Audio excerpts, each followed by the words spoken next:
भगवान ने अपनी नाभि से कमल, कमल में ब्रह्मा जी ने मनु और शत्रुपा को प्रकट किया। किसको प्रकट किया? मनु। मनु की 3 बेटियां हुई, आकुति, देवहूति, प्रसूति।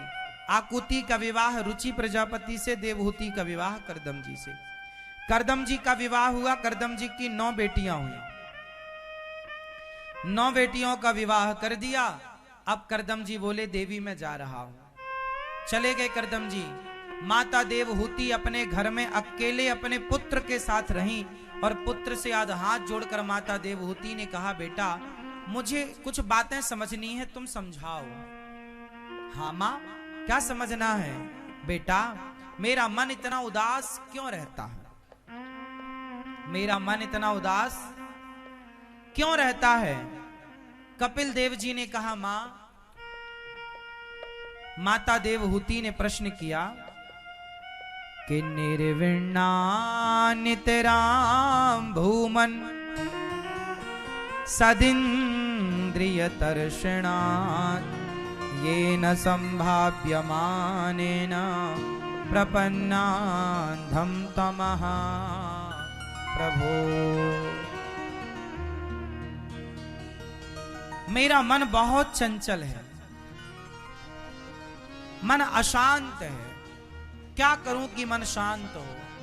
आज आप में जितने लोग यहां बैठे हैं, अधिकांश लोगों का मन अशांत है। आपका मन कैसा है? अशांत। आपका मन बहुत परेशान करता है आपको। इसका मूल कारण क्या है? अच्छा ये बात सही है क्या? कितने लोगों का मन परेशान करता है? जिसका करता है वो हाथ उठा के मुझे बताए, फिर मैं कारण बताऊंगा और उपाय बताऊंगा किस किस का मन परेशान करता है। हर व्यक्ति की परेशानी का जड़ उसका मन है। सबको, स्त्रियों को परेशान कौन करता है? उनका मन। पुरुषों को परेशान कौन करता है? उनका मन। हर व्यक्ति किससे परेशान है? अपने मन से, कि मेरे मन का नहीं हुआ, मेरे मन का नहीं हुआ। सोचो कि आपके मन में कोई कामना ना रह जाए और मन की चंचलता मिट जाए, स्थिर हो जाए, तो आप कितने सुखी रहेंगे। आप कितने लोग चाहते हैं कि मैं आपको ये उपाय बताऊं मन की चंचलता कैसे मिटेगी? किस किस को उपाय सुनना है? उपाय बताऊं? मैया, ओ दादाजी चला लो मोबाइल, देखो जरा।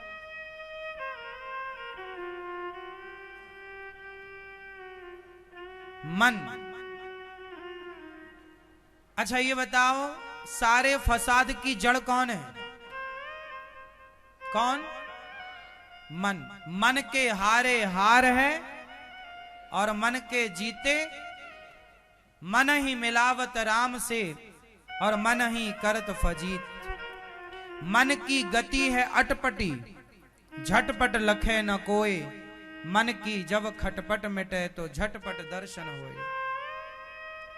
मन बहुत चंचल है। आप लोगों की चंचलता इससे समझ में आती है कि आपसे जरा कहो कि अपनी आंखें बंद करके भगवान का ध्यान करो, तो आप लोग 2 मिनट के लिए भी आंखें बंद नहीं कर पाते। इससे पता चलता है कि आपकी चंचलता कितनी है। कुछ लोग बैठे ऐसे हैं पर देख कैसे रहे हैं? पूरी तरफ आंखें घूम रही हैं। ये समझ में आ रहा है कि आपकी चंचलता कितनी है। चंचलता कैसे कम करें? मन को कैसे साधें? जो मन को साधता है उसी का नाम साधु है। जो मन को साधता है उसी का नाम साधु है। अच्छा एक बात बताओ, अयोध्या जी में रामलला आए तो रामलला जिस शिला से बनाए गए, रामलला की मूर्ति बनने के पहले वो एक पत्थर ही तो रहा होगा ना? बोलो हाँ या ना? आपने कुछ महीने पहले सुना होगा कि नेपाल से शिलाएं आई हैं अयोध्या जी, ट्रक में भर करके। आप सबने टीवी पर सुना था, हम सबने। वो शिला थी ना, पत्थर, उसी शिला में एक मूर्तिकार ने उस शिला से कटाई छटाई स्टार्ट की, और रामलला कहीं बाहर से लाकर उस मूर्तिकार ने डाला था, या रामलला ऑलरेडी उस शिला के भीतर थे? सवाल आपसे पूछ रहा हूं, उत्तर दो। कोई भी मूर्तिकार जब मूर्ति बनाता है तो क्या मूर्ति कहीं बाहर से लाता है, या उस पत्थर में ऑलरेडी वो मूर्ति पहले से थी? हां,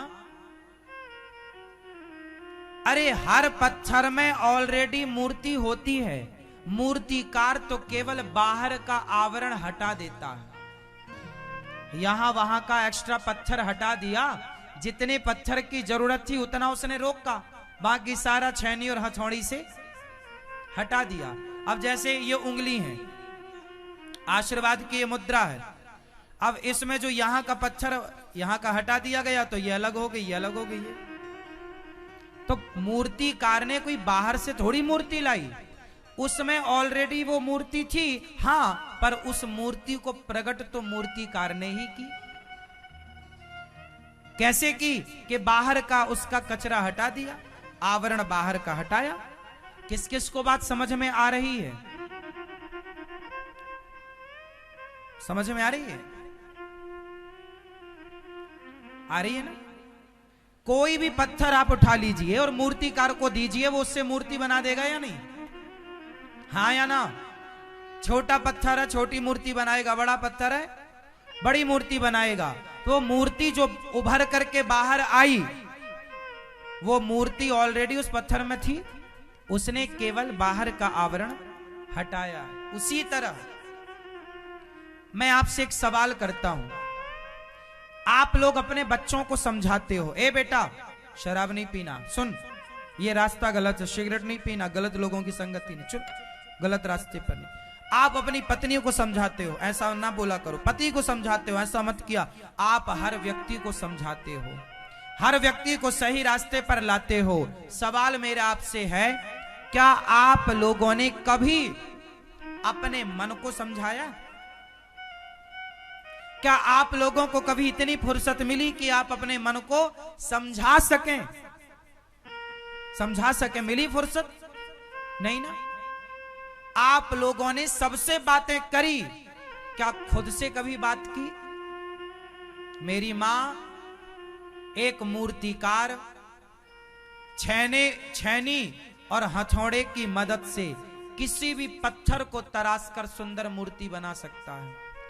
एक समझदार व्यक्ति किसी भी व्यक्ति के पास बैठकर जो अपने मन को तराश करके, जो अपने मन को बाहर का कचरा हटाकर, आवरण हटाकर, जो अपने मन को शुद्ध बना चुका हो, वो किसी के पास 5 मिनट बैठ जाएगा तो वो उसके मन को भी शुद्ध कर देगा। जैसे मूर्तिकार को कोई भी पत्थर दे दो, सुंदर मूर्ति प्रकट कर देगा, बाहर की काट छांट करके। उसी तरह आप किसी भी बिगड़े आदमी को लेके आओ मेरे पास, बैठाओ मेरे पास 10 मिनट, कथा सुनवाओ, मैं उसके मन के जितना उसके अंदर कचरा है, बाहरी कचरा निकाल कर सुंदर आकृति उसकी तैयार, जैसे रामलला प्रकट हो गए शिला से, पत्थर से रामलला प्रकट हो गए, उसी तरह आपके अंदर से भगवान प्रकट हो जाएंगे उस दिन, जिस दिन आप अपने आप को सत्संग से जोड़ लेंगे। ये आपका मन एक चट्टान की तरह है, पत्थर की शिला है। इस देखो, पत्थर से 2 मूर्तियां बन सकती, या तो राम की मूर्ति बना लो या रावण की मूर्ति बना लो, उसी पत्थर से राम की भी बन सकती है। और ये तो बनाने वाले के ऊपर डिसाइड करेगा कि वो बनाना क्या चाहता है। तुम अपने मन को साध करके चाहे तो राम बना लो, चाहे उसे आजादी देकर, आजाद छोड़कर उसे रावण बना दो, बनाने वाले आप हैं। इसलिए जिम्मेदारी आपकी है कि आप अपने मन को समझाएं। मन बच्चे की तरह समझाना पड़ता है। से ए मन क्या कर रहा है, ए मन कहां जा रहा है। जो अपने मन को समझाता है वो समझा समझा कर एक दिन मन को काबू में कर लेता है, कंट्रोल कर लेता है। और जो मन को नहीं समझाता, जो मन में आए कह दिया, जो मन में आया कर लिया, ऐसे लोग अपना नाश कराते हैं।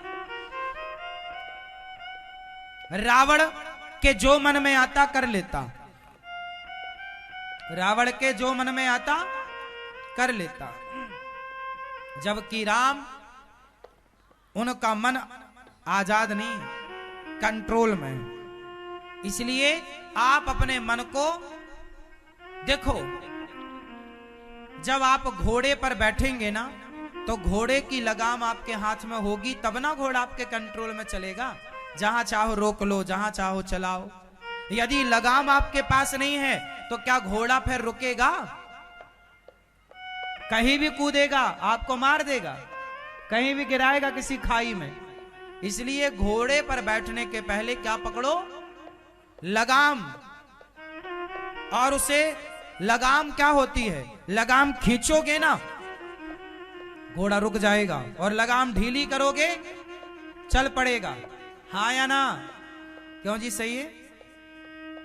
तो भाई ये बताओ कि घोड़े में लगाम होती है, आपके मन में लगाम है या नहीं?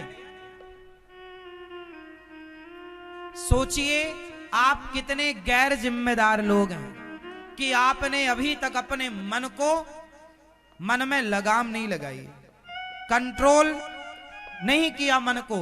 अब आप क्या कहते, महाराज जी हमारा मन तो लगता ही नहीं, हमारा मन तो कंट्रोल में है ही नहीं। इसका मतलब ये हुआ आपने कभी प्रैक्टिस कराई ही नहीं मन को।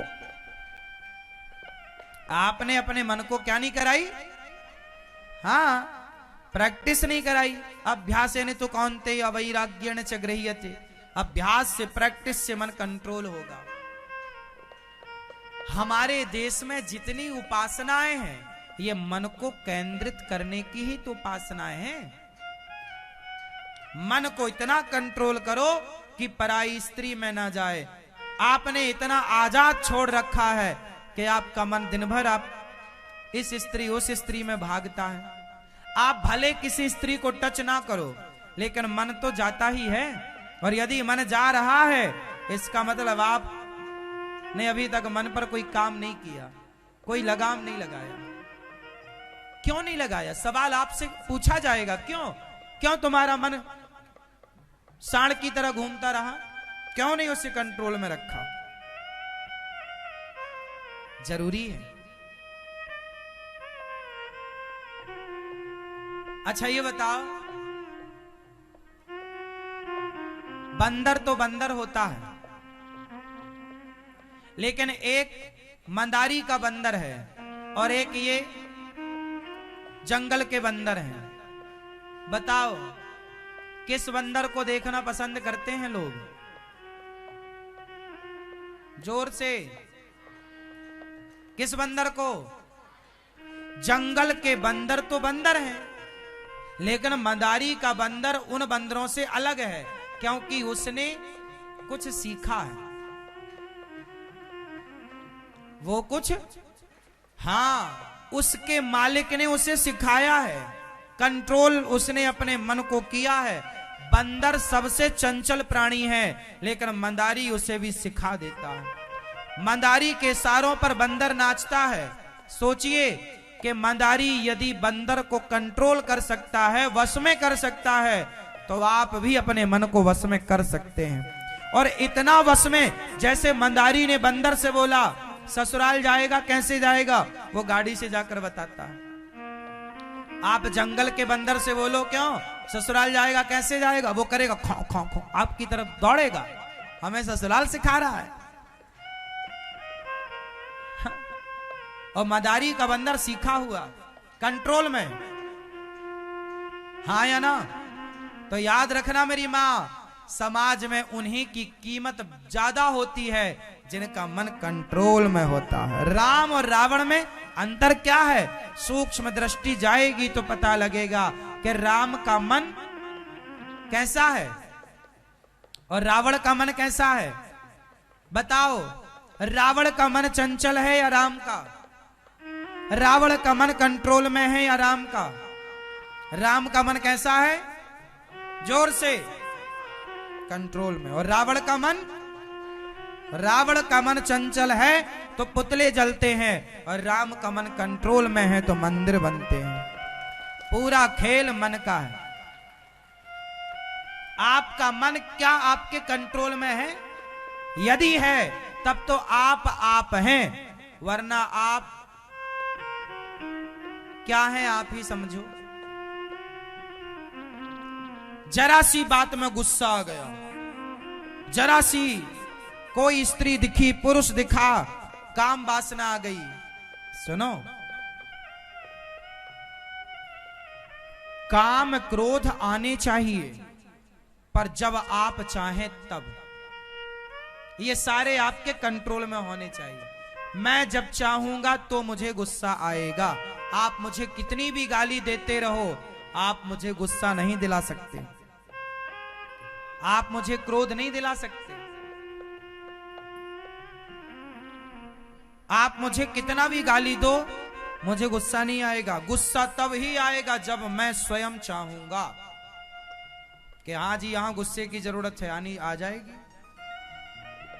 आप मुझे गाली देते रहो, मुझे गुस्सा नहीं आएगी, क्योंकि मैं आपके इशारों पर नहीं नाचता, मेरा मन मेरे इशारों पर नाचता है। जिसका मन जिसके हिसाब से नाचता है ना, वो सफल है। आपका कंट्रोल आपके बेटे पर बाद में बने, आपका कंट्रोल आपकी पत्नी पर, परिवार पर बाद में बने, पर आपका कंट्रोल आपके मन पर पहले होना चाहिए। यदि है तब तो आप जितेंद्रिय हैं। हमारा देश, हम किसी राजा महाराजा को जीतने पर विश्वास नहीं करते, हम किसी राजा को नहीं जीतना चाहते। हम भारतीय हैं, हम अपने मन को जीतना चाहते हैं। पूछो उन राजाओं से जिन्होंने सैकड़ों राजाओं को जीता, पूछो उन राजाओं से कि क्या तुमने सैकड़ों राजाओं को जीत कर भी क्या तुमने अपने मन को जीता? और मन को नहीं जीता तो सैकड़ों राजाओं को जीत कर भी आप दुखी ही रहेंगे। सुखी व्यक्ति तब होगा जब अपने मन को जीतेगा। इस संसार में सुखी वही हो सकता है जिसने अपने मन को जीता हो। और जीतना मतलब कंट्रोल। जब आप चाहेंगे तब क्रोध आएगा, जरूरत पड़ने पर लोभ आएगा, वरना लोभ नहीं। 1 करोड़ रुपया किसी का पड़ा हो, मैं कभी उस पड़े हुए पैसे की ओर, पड़ा हुआ सोना हो, कुछ भी मैं कभी देखता नहीं। उठाने की तो छोड़ो, देखता भी नहीं। जो मेरी कमाई का है, मेहनत का है, वो 1 रुपए क्यों ना हो, वो मेरे लिए बड़ा है। पर व्यर्थ का करोड़ों पड़ा हो, मेरे लिए माटी है। लोभ हो, अपने पैसे का हो, अपने मेहनत के पैसे का लोभ हो, भाई ये मेरा है, मेरी मेहनत का है, ये मेरा है। लेकिन आपका पड़ा है 1 करोड़ रुपया, मुझे मतलब नहीं। लोभ होना चाहिए, अपने का लोभ रखो ना। कंट्रोल मन होगा, कंट्रोल में मन होगा तो ये स्थितियां उत्पन्न होंगी।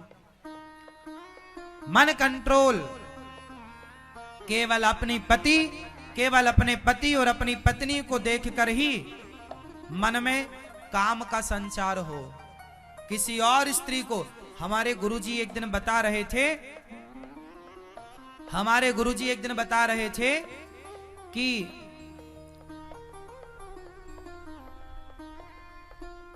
दुष्यंत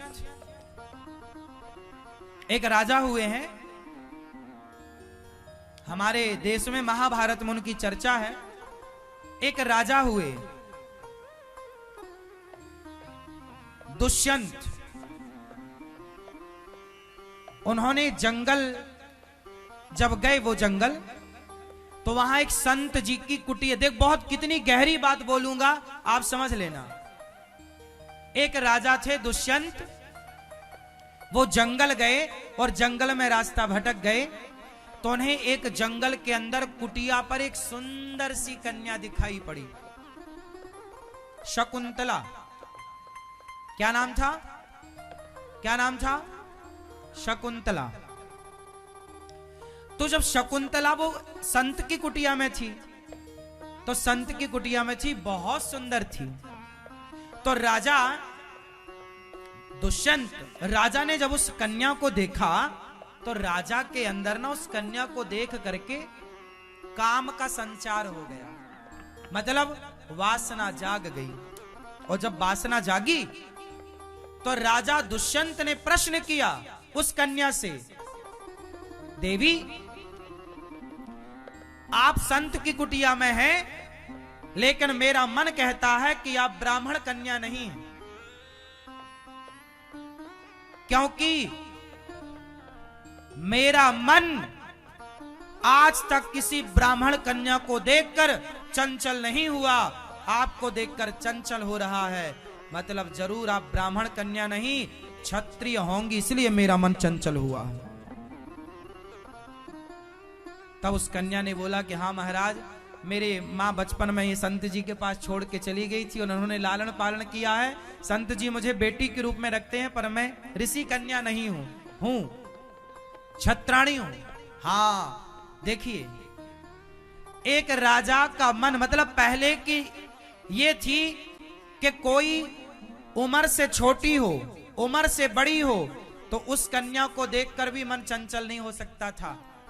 यदि वो छत्राणी है, क्षत्रिय है, तो छत्राणी को, यदि कोई ब्राह्मण कन्या है, तो ब्राह्मण का मन यदि किसी ब्राह्मण कन्या को देखकर चंचल हुआ, तो वो सोच लेता था कि ये ब्राह्मण है इसलिए चंचल हुआ।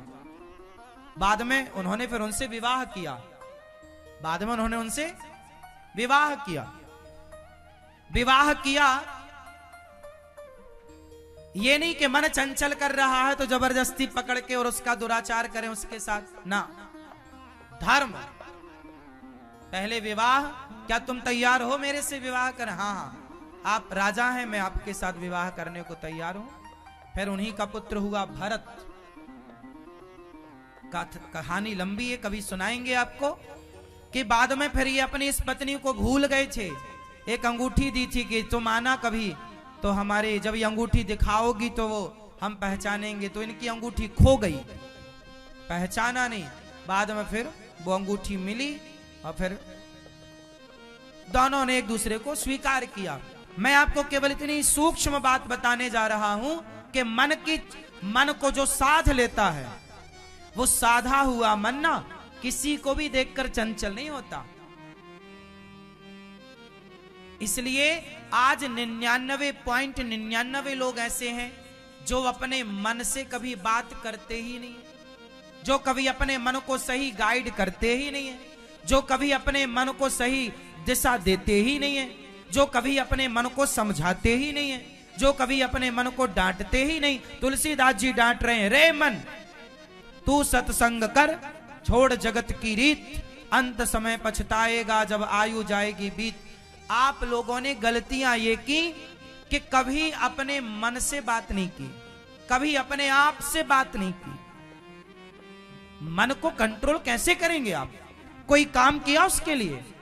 भाई घर बनवाओगे ना तो पैसा जोड़ना पड़ेगा, रोटी बनाओगे ना तो आटा किसी के घर में आटा गूथा जा रहा है, समझ लो रोटी बनने की तैयारी है। सब्जी काटी जा रही है, मतलब भोजन बनने की तैयारी है। हाँ, अब आप ये बताओ कि आपने मन को कंट्रोल करने की कौन कौन सी तैयारियां करी हैं? बताओ जरा अपनी तैयारी,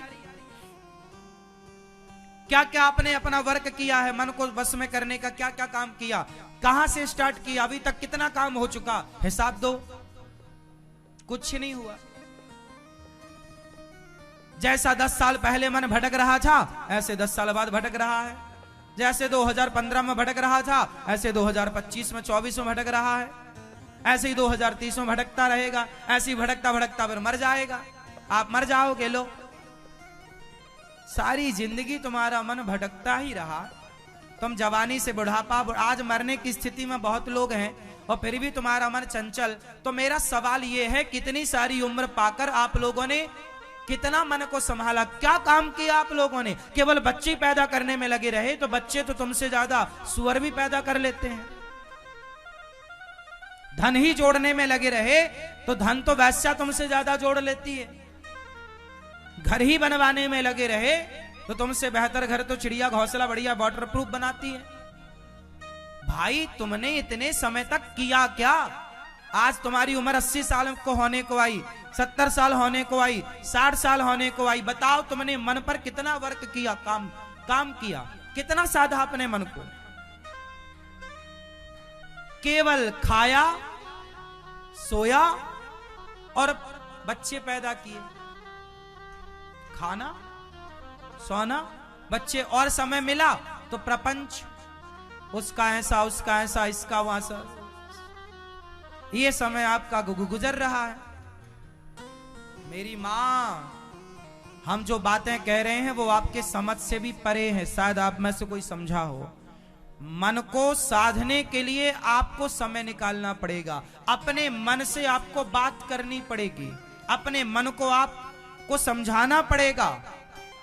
जैसे किसी को शुगर की बीमारी है